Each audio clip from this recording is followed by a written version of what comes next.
Après plusieurs jours d'attente, l'Africa Sport d'Abidjan a décidé finalement de participer à la Ligue 2 ivoirienne. C'est le président de l'Africa Sport qui l'a annoncé aux supporters de l'Africa Sport dans une lettre ouverte.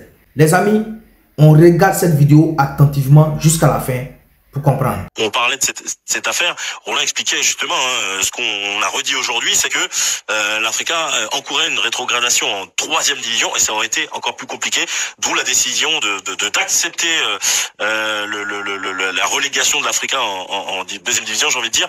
Joël, que penses-tu de tout ça? Tout ça pour ça, parce que cette décision aurait pu être prise il y a bien longtemps et éviter tout, comme disait Kalen, tous ces problèmes de ça commence pas maintenant, il faut reporter tel match, on est déjà à la 3e journée, là il va falloir attendre qu'ils aient leur licence pour pouvoir encore qu'ils commencent à jouer. C'est beaucoup de bazar pour pas grand chose, en tout cas pour moi. Sur le plan sportif, ça fait 4 saisons que l'Africa n'arrive pas à gagner au moment où ils doivent gagner pour accéder à la Ligue 1. Donc déjà, ça fait 4 saisons que c'est la même histoire d'attendre. C'est un peu de leur propre faute. C'est un peu de leur faute parce que il y a 2 saisons c'était Agir, cette saison c'était vous regardez ce que Isca fait. Chaque saison il y a quelque chose. L'année dernière c'était un point je crois d'accéder à la Ligue 1. Donc déjà sportivement il va falloir qu'ils se posent des questions. Pourquoi depuis 4 saisons on n'arrive pas à monter sans qu'il y ait de problème. Sur le plan juridique, j'avais parlé beaucoup de l'article 41.3 qui est là pour, non pas le fait que ce soit un problème entre Yamoussoukro et Isca, mais pour arriver dans l'affaire et dire attention, nous on est monté en Ligue 1, votre décision peut nous affecter. Ils ont pas fait ils ont pas utilisé cet article qui leur permettait en tout cas d'apparaître dans cette affaire, et le TAS aurait déjà pris une décision pour protéger les intérêts également de l'Africa. Et en plus, par-dessus, les préjudices que ça rencontre. Donc, le recrutement des nouveaux joueurs, le nouvel entraîneur, les contrats signés avec les sponsors qui viennent parce que vous montez en Ligue 1, le nouvel équipementier, les nombreux partenaires aussi qui arrivent parce que c'est la Ligue 1, les dons supposés qu'ils aient reçus parce que c'est la Ligue 1, tout ça, on parle de plus de 500 millions, quand même. C'est beaucoup. C'est déjà, hein. Donc là, sur le plan institutionnel maintenant, je vais essayer d'être très rapide, il aurait fallu qu'il y ait une vraie collaboration entre l'Africa et la fédération, puisque sur la lettre ouverte du président de l'Africa Sport, il dit « J'ai donc foi qu'à l'aboutissement de ces procédures, nous réussirons d'une part à faire reconnaître l'illégalité de la décision de notre rétrogradation en Ligue 2. » Donc, supposer qu'il y ait une affaire quelque part au TAS ou ailleurs pour qu'il soit dédommagé.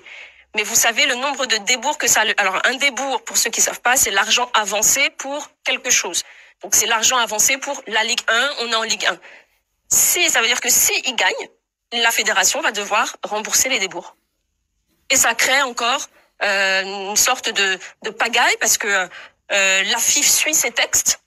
En tout cas, puisque là, à la base de la décision du TAS, c'était le problème de Isca et de Yamoussoukro FC. Isca a gagné, il reste en Ligue 1, n'apparaît nulle part Africa, donc malheureusement, il y en a un qui monte puisqu'il a gagné son match et l'autre qui descend. C'est clair que il faut que la FIF elle-même revoie un peu sa copie.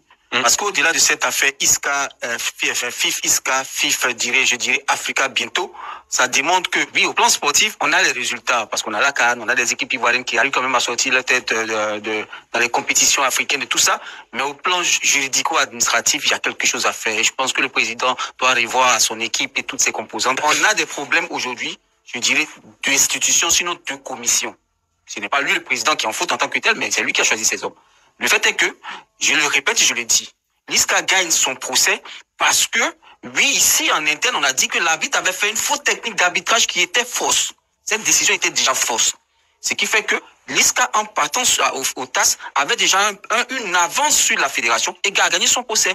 Donc, ça veut dire que les éléments qui ont poussé à prendre cette décision ne sont pas vraiment compétents pour juger d'une affaire à ce niveau. C'est pour ça que je dis, au plan juridico-administratif, parce que tout ça, c'est l'administration. Moi, je n'accuse pas la commission de discipline et d'éthique, ni de recours. J'ai dit le véritable profondeur de tout ce qui se passe là, c'est la commission des arbitres qui a pris une telle mauvaise décision sur laquelle tout le monde s'est aligné et nous voilà au TAS aujourd'hui en train de perdre un procès face à Isca. Donc, quand on revoit tout ça et qu'on puisse aller à ne plus se retrouver sur les juridictions, je dirais, internationales, parce qu'aujourd'hui, ce n'est plus le foot en tant que tel, on se retrouve en train de parler de Fédération ivoirienne de football contre Isca, Fédération ivoirienne de football contre Africa. Qui sait encore, peut-être ça sera Fédération ivoirienne de football contre encore une autre équipe parce qu'effectivement, il y a des défauts d'administration.